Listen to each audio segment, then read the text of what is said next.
Kia ora, hello, and welcome to a new episode of Play Notes, the podcast where we give you the lowdown on the plays and playwrights you think you should know. I'm your host, Emily Duncan. And I'm your other host, Allison Horsley. We are both dramaturgs, aka script advisors, story consultants, drama demons, narrative nerds, etc., etc. So this is the second of our 3 episodes where we talk to fabulous playwrights who all have some sort of Ōtepoti Dunedin connection. All fabulous playwrights who also happen to be Wahine. That's right. So tell us about our second playwright of the series, please, Emily Duncan. Amy Wright is a theatre practitioner currently based in Wellington, though most of her life has been spent here in Dunedin. She has worked predominantly as a stage manager for Dunedin companies including Fortune Theatre, Arcade, TheatreWorks and Dunedin Summer Shakespeare. As a writer, Amy was nominated for an Emerging Talent Award at the Dunedin Theatre Awards in 2019 for her play Sweet Girl. She has been shortlisted twice for the Playmarket Before 25 competition, for The Bees at the End of the World in 2020 and Henchman in 2021, for which she received a highly commended placing. Also in 2021, Amy was selected for the Ōtepoti Theatre Lab's Playwrights program, for which she developed the short work Wish Yeti Were Here, the piece that we're going to be talking to Amy about today. In 2022, Amy completed her master's degree in scriptwriting through the International Institute of Modern Letters at Victoria University, using the opportunity to write her first full-length play, Eating the Mona Lisa. And without further ado, let's go ahead and chat with Miss Amy Wright. Hello, Amy Wright. It's good to see you. Hello. Thanks for inviting me. Yeah, thank you. Beaming in from Wellington. Indeed. Yeah. Fabulous. So we are going to talk about your play Wish Yeti Were Here today. And so just to give everybody a very brief description of the play, or at least where it started. The summary is: a Yeti who has often watched the human world from afar decides to venture out on a holiday, originally intended as a monologue. But where did the idea start out for you? Yeah, so the idea for Wish Yeti Were Here actually came from an Ōtepoti Writers Lab session, so quite relevant given that the piece was also developed then through the Ōtepoti Theatre Lab program. So it was just sort of, we were at one of those sessions, really cool local sessions run where you can go and do some writing, and it was a special one they were doing, I think, for the Readers and Writers Festival, where it was like a sort of making cutout poems, like using old books and things like that and old postcards and bits and pieces to create sort of different works of art and different poems. And there was actually a book on Yetis there, was one of the materials, and I just thought it was so hilarious. It was just so whimsical, and there was this big page in the middle where it was like, man, Yeti, missing link question in the middle, and I just found it so like whimsical and hilarious, and I've always been quite into cryptids and things like that, really fun. So I was like, yeah, I'm gonna write poems about Yetis all day, and ended up actually getting one of the really cool old postcards that they'd brought in, and then I drew a wee Yeti on it, and then wrote Wish Yeti Were Here on it as sort of wish you were here. You often see in those postcards, and the more that I looked at it, the more I was like, oh, this is such a fun idea, and I thought it could be something that'd be really, really kind of just whimsical and a bit silly, and a bit interesting, sort of try and write. So that's sort of definitely where it started, and the idea of sending the Yeti on holiday and things like that. So I should explain that that Ōtepoti Writers Lab is like the sibling program to Ōtepoti Theatre Lab. So Ōtepoti Writers Lab is for writers of any genre or medium. And we have a rotating cast of facilitators. Sometimes they'll get me. But do you remember who was taking that session by any chance? It was Emma Leons, I believe. Emma, yes. Yeah, very, very cool. Yeah. Cool. And so so this initial idea evolved into this short play, and ultimately led to a reading as well, a staged reading. Yeah. Can you tell us a little bit about that development process and how it kind of got onto its feet? Yeah, for sure. So I was lucky enough to be able to develop it through the Ōtepoti Theatre Lab, which means I got paired with a dramaturg. My dramaturg was Angie Farrow. And so basically it started off with me when I came into it, I really only did have that idea of I wanted it to be Yeti and a holiday and a bit silly and a bit fun. So I sort of wrote my first draft where basically kind of not much happened. It was very like he just sort of went and had a little bit of a good time and things like that. And I had really no idea what I was doing with it. But luckily enough, I was able to send that sort of initial, just throw it all out there on the page and send that to Angie, and then she sort of read through it. And her biggest and first challenge was to sort of be like, for me to find, what are the stakes of the piece? What is the character actually sort of really searching for? What's their goal, and what do they come up against in searching for that? Which was really helpful for me because I'm a character-based writer. I love, getting in people's heads and sort of writing those intricacies, but I've always been quite terrible at plot. Like, I just don't like thinking about what's going to happen. And so for her to sort of reframe that in terms of thinking perhaps more just about like the character itself and what their stakes are and what they're working towards was really helpful, because it changed the story quite a lot in terms of giving the Yeti a concrete goal. So it became less about him just going on holiday, less about them going on holiday, and more about they found a frozen hiker on their mountain and decided to deliver a postcard that had been found in the hiker's belongings. And so that was sort of gave them a goal, and I could still sort of write in all those really fun Yeti meets humans holiday shenanigans and things like that, but it gave it a clear plot and a clear sort of reason for these things to be happening. And so from there, basically, it was just a case of me then rewriting the draft with the actual stakes in there, and then working with Angie, just going through and really clarifying all the different beats, making sure that we had enough characters and enough different points to sort of show that Yeti's journey from sort of discovery and wonder to slight sort of disillusion, and then finally to that sort of resolution at the end. We're sort of finding the happy medium in between sort of idolizing and despising human beings. And so I feel like I probably ended up writing maybe like 10, 12, like quite a few different drafts, but they were never radically different. Like once we got that base storyline down, it was just a case of going through and really just sort of picking apart different parts and changing small bits. So once we did that initial kind of big overhaul, from there it was just a case of going through. And then eventually, as you say, we got to that reading session where we had a couple of days to rehearse with the cast and the director, which was amazing. And that again was just really just a case of just small sort of changes and taking out little bits and pieces and refining it, I guess, at the end. So, yeah. When you did the first writing exercise at the Writers' Lab, how soon during or after doing that exercise was it clear to you this was going to be work for theatre? And what was it about this idea in particular? Yeah. So I guess it probably took me a little while to sort of decide I definitely want to go for it. I made a whole bunch more postcards. I went op shopping, got some different postcards, and drew Yeti and lots of different little scenarios on the postcards, just because I was sort of in love with the character. Was the first thing that really drew me towards it. And then I think just sort of I kept sort of thinking about it and thought that it's a really fun idea. And I think sometimes, I sort of get a bit hung up sort of thinking, what should I write? What's important? What do people need to hear? But actually, sometimes I just want to do something that is a bit fun and people enjoy fun, and people like seeing things that make them smile, make them laugh.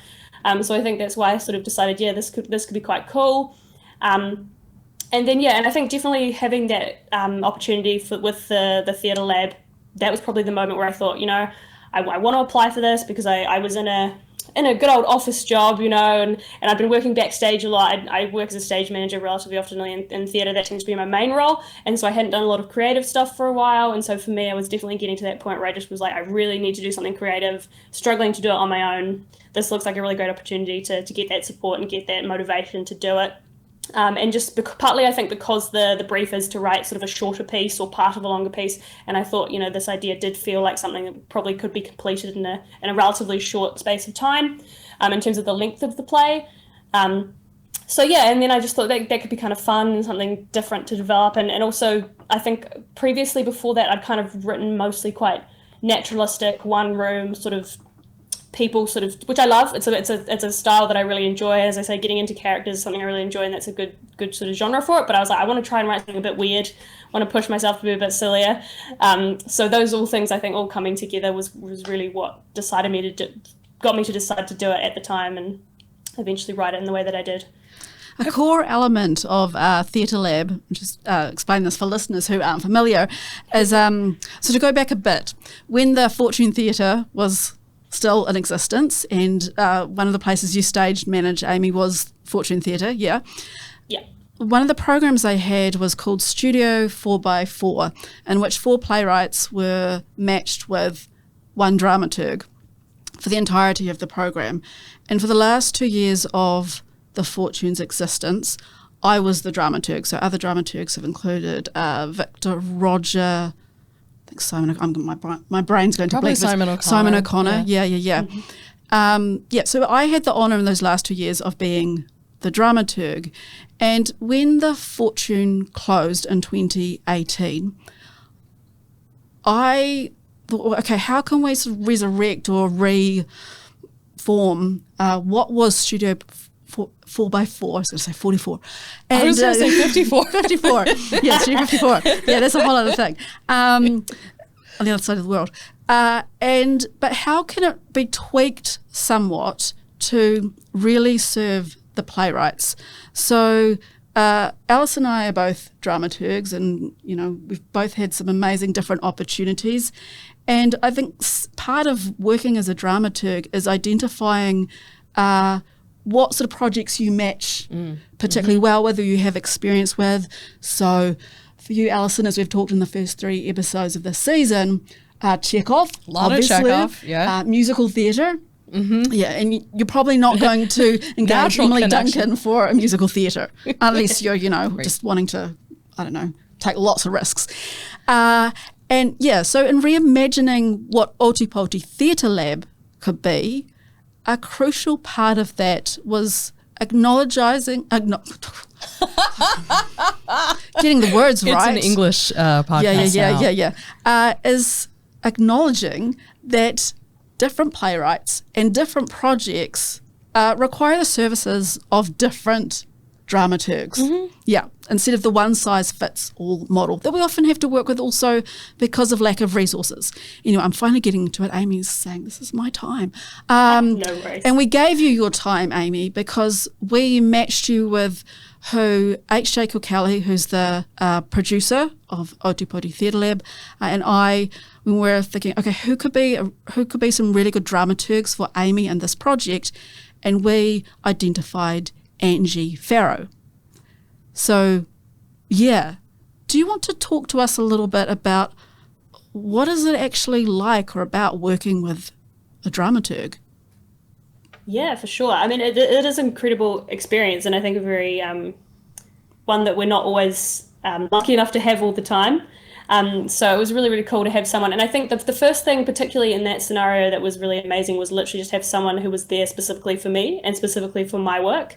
Particularly, I think I'm someone who is admittedly very bad at promoting my own work and sort of talking myself up and being like, yes, you should listen to me, which is something I'm working on it slowly. But it was really great, I think, to have someone there who was like, right, I'm here for the work, I'm here for your work, let's get it done. And I've sort of, Angie was kind of probably the first dramaturg I've really worked with in that capacity. I did a little bit through the University of Otago as well. They have a great sort of playwriting and dramaturg teacher there, Amanda Martin, who's really cool, and she worked with me a wee bit in that capacity as well. And I think both of them, working with them, what really struck me was just the fact that they were so sort of like stuck on me and what my work is, and making sort of centered what I wanted and what the goals were for the work.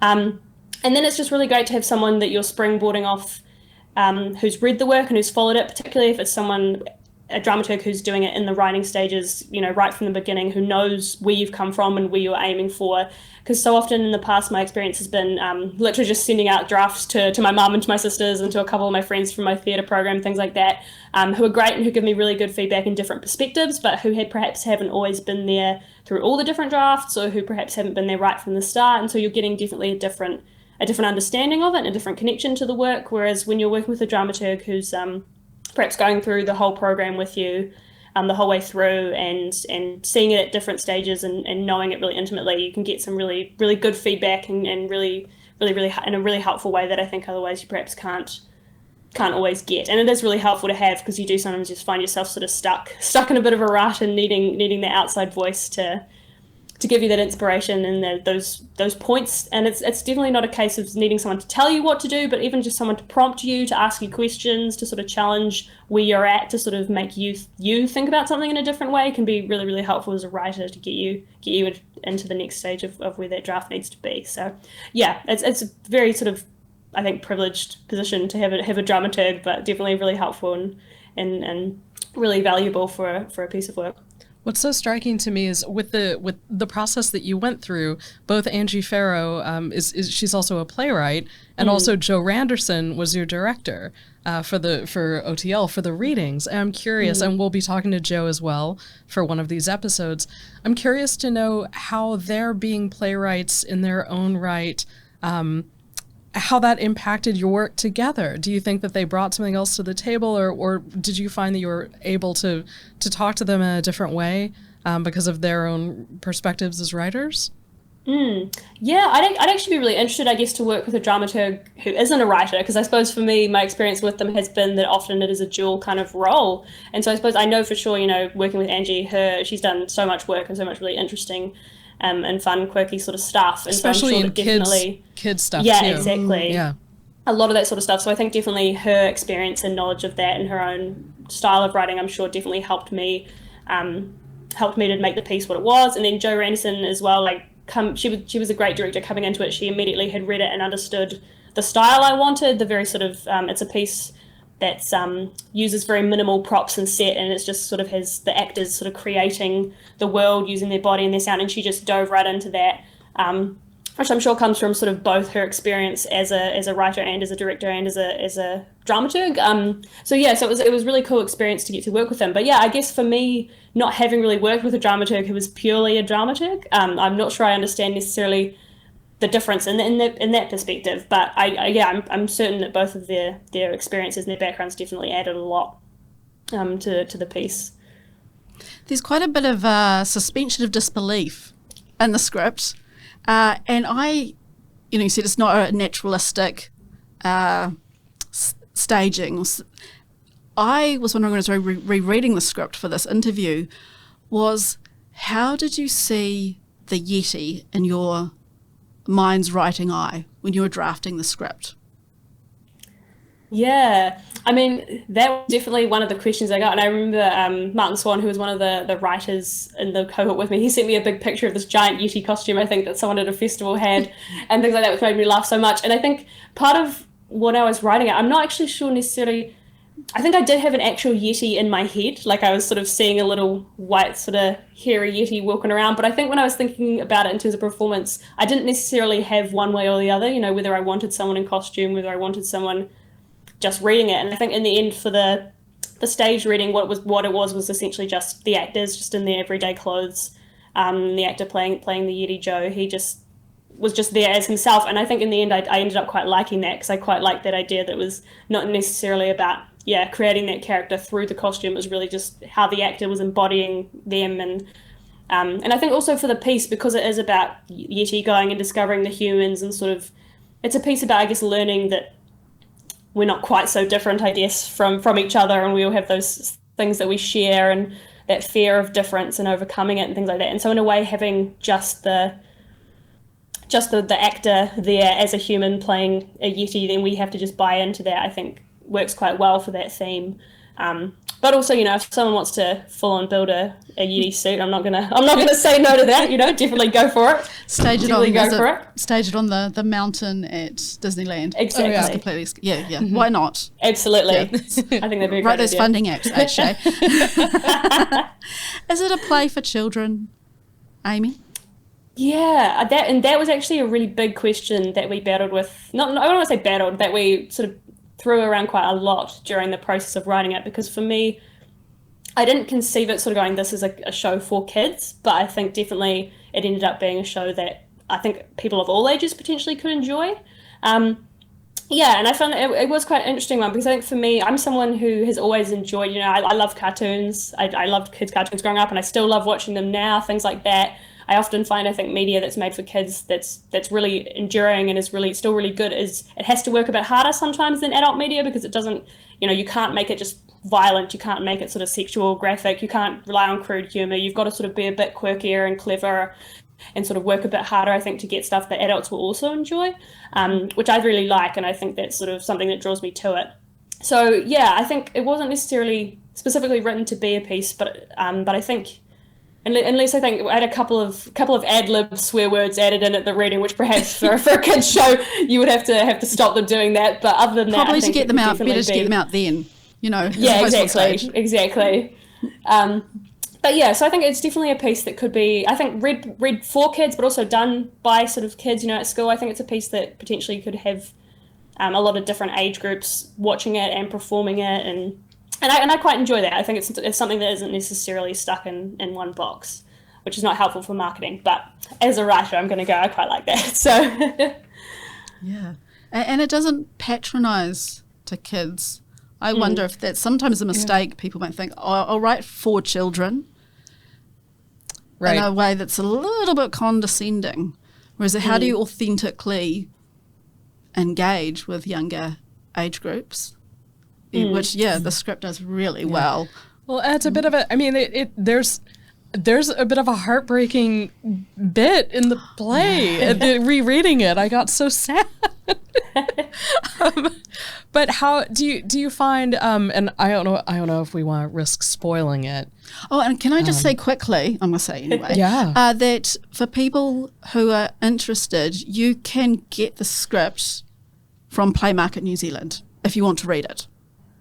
If I'm correct? Yeah. Yes. I believe so, yeah. I sent it to them recently for them to sort of have a look. I've got a couple of things with them. So, yeah, I believe if you wanted to get in touch with them, they should have a copy of it. Yeah, absolutely. Cool. Support Playwrights by reading their plays. Yeah, absolutely. Yeah. But, yeah, there is a moment of kind of sad discovery in the play that I wondered, do you view it as, knowing that the play is also a comedy and a bit whimsical, how do you manage the comedy and the whimsy along with a bit of the sadness that's revealed? How do you reconcile those things? Yeah. Well, I feel like that's something that's always been quite a core tenet of my work, I guess. Like I love humor. I love dialogue. I'm a very dialogue heavy writer. I love sort of snappy back and forth and a sassy one-liner. That's something I live for. But I think also, you know, I think sometimes we get caught up too much between that label of like, is it comedy, is it drama, whereas actually I think so often it's both, and so often the things that have the most lasting impact are both. And so for me, when I write, generally there is always going to be an element of comedy because I can't help myself. There's always going to be some sassy banter in there, but beneath it, I think I always do like to have a slight sort of a twist, I guess, or a slight sort of, you know, that whole thing of you get him laughing and then you punch him in the face, and that's kind of how it works, you know, like that's metaphorically. Can we just be really clear? Yes, not literally. No literal punching in the faces. Metaphorical punching in the face, because I think that's the best way to deliver, you know, tragedy, drama, is sort of to get people feeling both those things. And I think it's just sort of something that I've always done in most of my work, is sort of delivering those sort of slight sort of cuts underneath comedy. And I think they work well together because it sort of allows people to go through that emotional journey. And I think sometimes, you know, there's nothing worse than sitting through a whole play and it's entirely depressing and entirely sad and you just feel down the whole time, and you're kind of like, wow, that was like 2 hours of feeling terrible. And I'm sure there are some great works that, you know, sometimes you perhaps have to go through that experience. But I think also sometimes, you know, you can have a laugh the whole time, and that's also a really good experience. But I think part of the power of theatre is being able to teach people things and challenge people about things and ask people questions. And so I think when you pair that sort of whimsy and comedy with that sort of those darker themes and darker questions, I think that's a good way to deliver it in a way that hopefully more people are going to perhaps find a bit more accessible and a bit more palatable to watch for an extended period of time. Yeah, the script is, I think it's such a great empathy engine. Yeah. We need more of us sitting around and listening to or sharing these stories. And now I really want to see a group of kids perform it. Yeah. Yeah, I am curious. See what they do with it. Yeah. Well, should we move on to our fast 4 questions as we start to final questions to careen toward the, yeah. All right. Number 1. What is one thing about playwriting that you could only have learned in practice? One thing I've learned in practice through writing is that writing is work, that it's actual work. I think so often we sort of think as creatives, we have this idealized idea that if you're a proper creative, you know, you'll wake up in the morning and go, I'm ready to write. You know, I feel good, and there's birds singing around and it's all, you know, but actually sometimes you wake up in the morning and you think, oh my God, I'm not even sure I can get up. I don't want to do it. And most of us are juggling multiple other kinds of jobs and other responsibilities to sort of, pay the bills and things like that. And it can be really difficult. And I think sometimes you sort of question, am I less of a writer because I have to push myself to do it? And am I less of a writer because I have to work for it? And exactly as you're shaking your head there, Emily, it's so true. Like all of us at some point have to work really hard for it. And so I think that's something that you can only learn by doing it and having those up and down moments of creativity and just powering through, but also learning that it's okay to take breaks and give yourself a bit of a rest if you need it, and that balancing both those things is totally fine, and actually probably a more healthy way to practice. So long as you do come back to it. Exactly, that's the big thing, I think, is definitely pushing through, giving yourself a break, and then getting back on there and doing it. Don't let the Netflix win. This research. Exactly. Question number 2. What is something you never want to see or hear on stage again?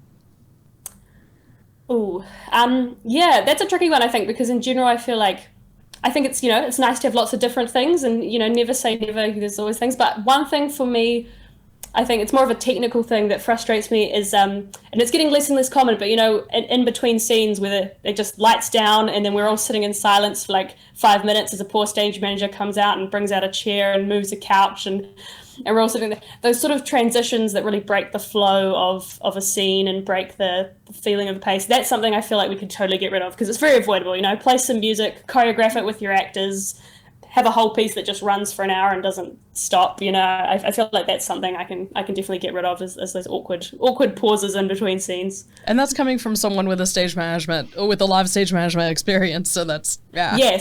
Yes, I mean, there's nothing worse than sort of walking around in silence and everyone, they can see you. The lights are down, but they can totally still see you. So, no, I'd much rather work quickly and do a lot and not have to have those kinds of transitions. So, nice. Number 3, do you see your connection with Dunedin reflected in your writing, and if so, how?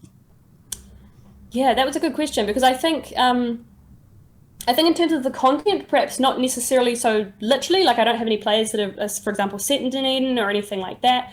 But I think in terms of looking back at the process of how a lot of that work came to be, in terms of the support that I had through, my work at the university with Amanda and then through the Ōtepoti Theatre Lab with Angie and you guys, and then even just, getting feedback from my friends and my sisters, my family. I don't think any of the works that I've written so far perhaps would have come to fruition or come to be where they are without that support and that feedback from those people who sort of have made up that community. And so I think definitely for me, in terms of not just my writing, but my stage managing, other parts of theatre, my entire career has really been scaffolded by the Dunedin theatre community, and I wouldn't have it without them. So I think in that sense, even going to Wellington, I moved to Wellington to do my master's last year. And I ended up having two colleagues from Dunedin in my class, getting feedback from them. So even moving to Wellington, I still have Dunedin sort of supporting me and helping me do my work. So I think definitely in terms of that, I see my connection really strongly. And your final fast question, a writing habit or superstition you care to share? I don't really have too many writing ones. No, I think I'm still definitely in a process, I think, of developing my routine and my habit because, I went to uni and then I left uni and then I went back to uni and now I've a year out of uni again, finding different schedules and different ways of balancing work.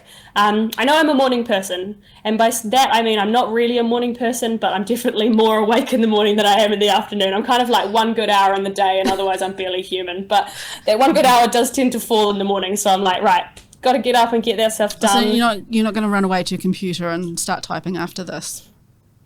Possibly not. I mean, this is the thing, if I have a natural sort of like inspiration, then I'll do it. But if we're talking about work and we're talking about sometimes how you have to push yourself, I know that for me, getting up early, walking to the library and just sort of sitting down and doing a bit of work in the morning is usually my best way to actually force myself to have to do it if I have to do it. Because by sort of 3 o'clock, I'm usually half asleep. So that's one thing I know about myself. Hey, Amy, thank you so much for your time today. And it's wonderful to see you and speak to you again, and that the writing is continuing. Yeah, thank you so much. No, it's awesome to talk to you guys. And as I say, I always love Dunedin and talking to people from Dunedin and being around that Dunedin community. I miss it a lot being up here in Wellington. So it is, really great to reconnect with you guys in this way. Thank you. We'll come back soon. And yeah, it was just a treat. Thank you so much.